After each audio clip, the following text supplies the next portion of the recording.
Hello world, it's me, Julian Venables, the London Astrologer, here to give you some daily astrology, and today I'm going to be talking about the Sun in Gemini squaring Neptune in Pisces.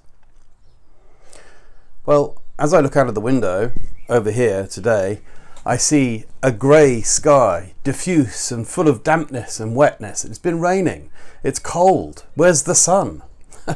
You know, sun's in Gemini, we think, well, we're heading through springtime, we're almost at summertime, the sun should be warming the air. But turns out that when we've got sun squaring Neptune, then maybe there's more of a water influence than we'd like, and it is actually quite cold and quite damp today. And so that can be almost like a form of discouragement or demotivation.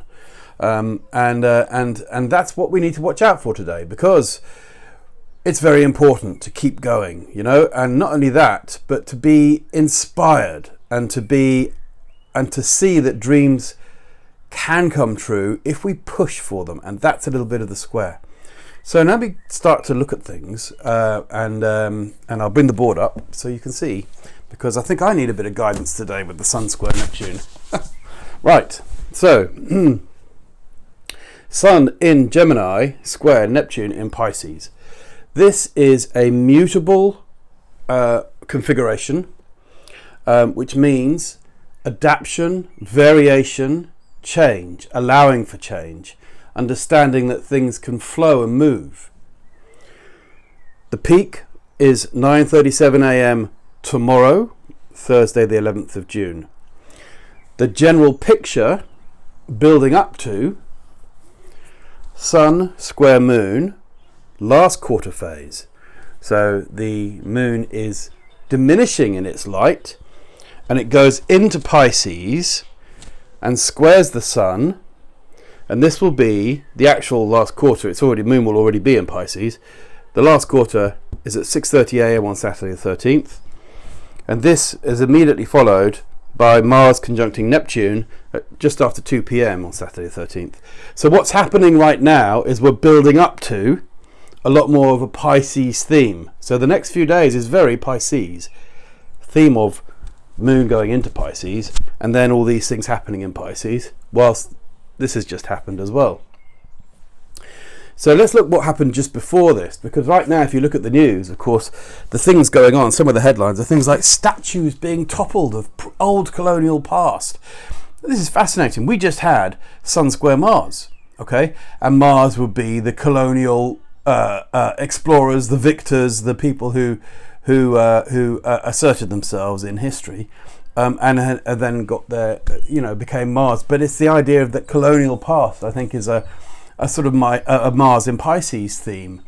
And the Sun in Gemini shows that we have to start thinking differently. We have to intellectualize what it is that's actually what these statues represent.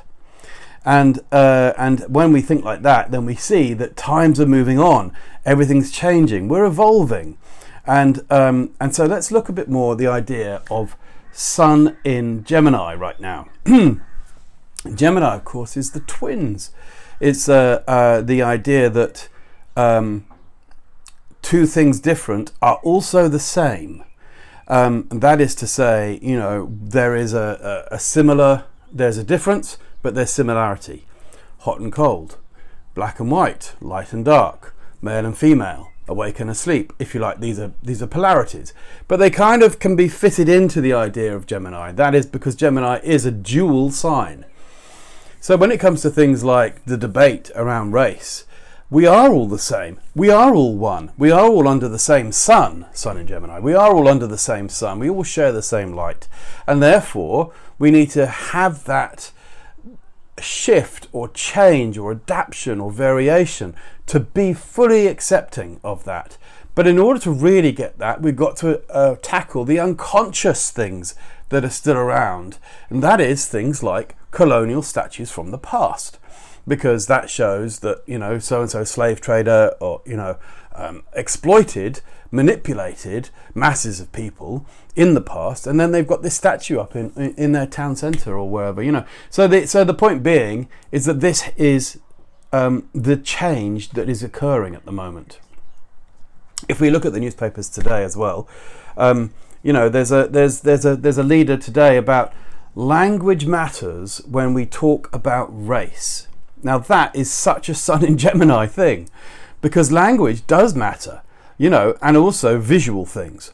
So other headlines are things like the comedy show Little Britain has been taken off the air, taken off the streaming services because it had blatant racism in it, and also, you know, other things like this. You know, it's the idea that can we talk about it in a way that allows for debate, that allows for two opinions, that allows for different sides to be expressed.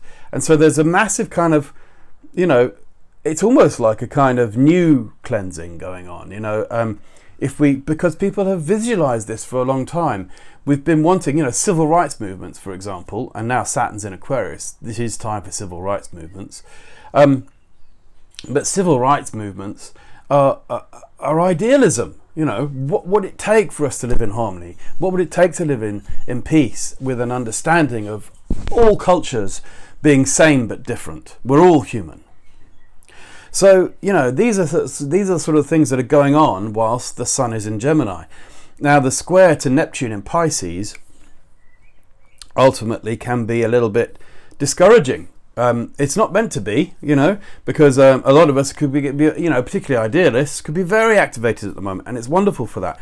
But we've got to think about the current news status at the moment. That is to say, you know, this COVID-19 thing going on, we're all at home, or largely, you know, this lockdown has occurred, and that's a very Neptune in Pisces thing. You know, it's the longing to reintegrate again, actually. You know, it's like, well, what are we missing out on here? You know, there's a whole world out there. We seem to be missing out on it. In usual circumstances, when the sun was in the approaching summer, we'd all be doing things. We'd be out and about, socializing. We'd be on the beach or country walks or whatever, you know, having fun. And that's a very Sun in Gemini thing. So there's still that kind of slightly muted approach to things, and that, I think, is a very important factor as well at the moment. So, you know, but we are looking at things like in the news today. There's an announcement that shops will reopen soon. Now, of course, Gemini is trade and trading. You know, it's the merchant, because the word merchant has the word Mercury in it. So the idea of trading is open. So Sun in Gemini, something's lit up, and you know, the square to Neptune has been, we have lost out on stuff. We have been losing out, and that tension, Sun square Neptune, is we've lost out on too much business. We need to start to reactivate ourselves again. We are having to force ourselves to do it. That's the square. So we've also got things like, you know, all sorts of stuff going on, really, you know.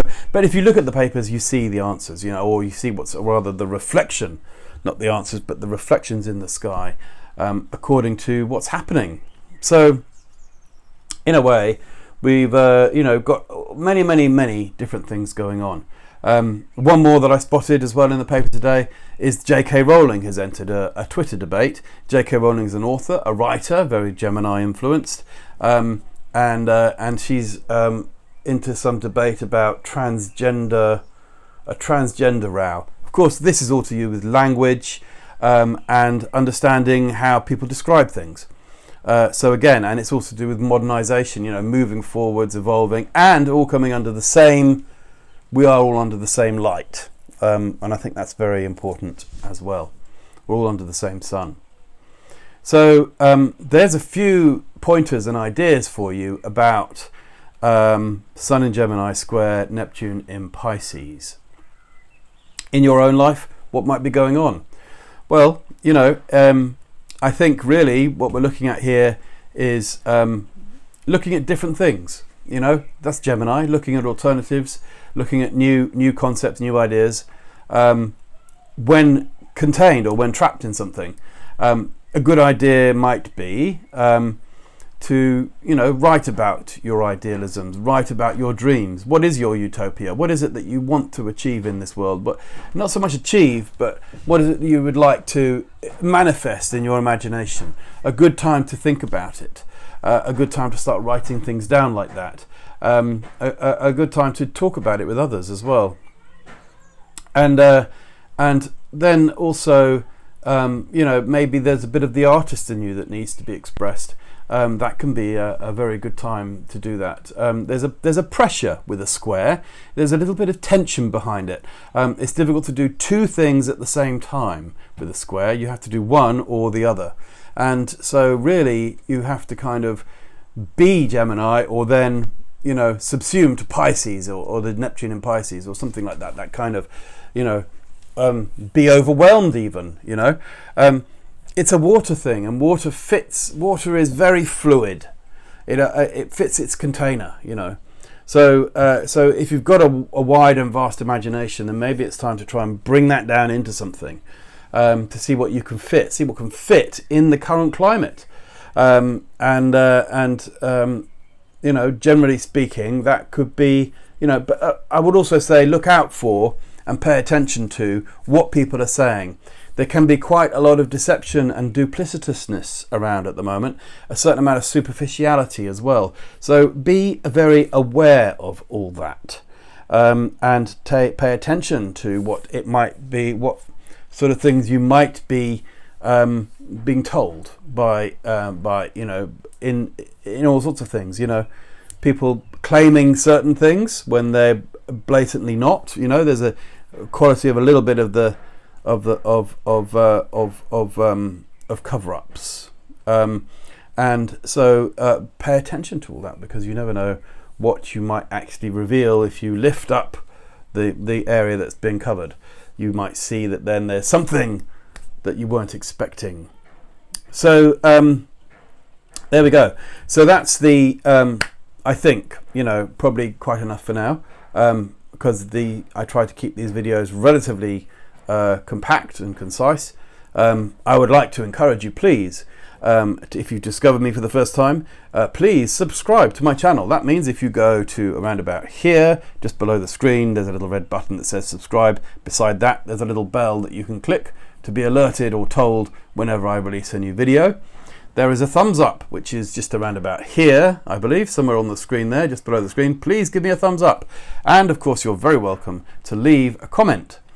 So I look forward to giving you these videos. I really enjoy doing them. I'm really getting into these now, and I would like to let you know that I have a website, which is londonastrologer.com. I offer astrology readings, and I am also teaching astrology. I am teaching foundation courses in astrology. I have a new book for people to learn from that I have prepared, and it's going to be on my website very soon. So please do think about that, because why not learn astrology? It's a fascinating art and will give you a lot of wisdom and insight into your lives. So yeah, astrology readings, and look out for my next video. Please sign up for my newsletter on my website. As you visit London Astrologer, you'll see the newsletter box appear. If you fill in that, then I will be sending out MailChimp newsletters. In fact, maybe even today with this video. So look out for that as well. Well, thank you very much, and I'm going to now enjoy the rest of the Sun squaring Neptune today. In fact, yesterday actually I did tie-dyeing with my daughter, and I got my hands covered in dye, and that is astrology in action for you, because that is that is very Sun square Neptune. I wasn't expecting to get my hands covered in dye. I've thought most of it off, but that was the diffuse colouring of an artistic experience, I suppose, you know, Sun square Neptune. But we did make some very nice tie-dyes. Anyway, speak to you again soon, folks. I hope you have a wonderful day. I will do you another video soon for the last quarter moon in Pisces and the Mars conjunct Neptune, which will be on Saturday. I'll probably do you a video on Thursday afternoon or Friday. So speak to you again soon. Thanks very much, and bye for now.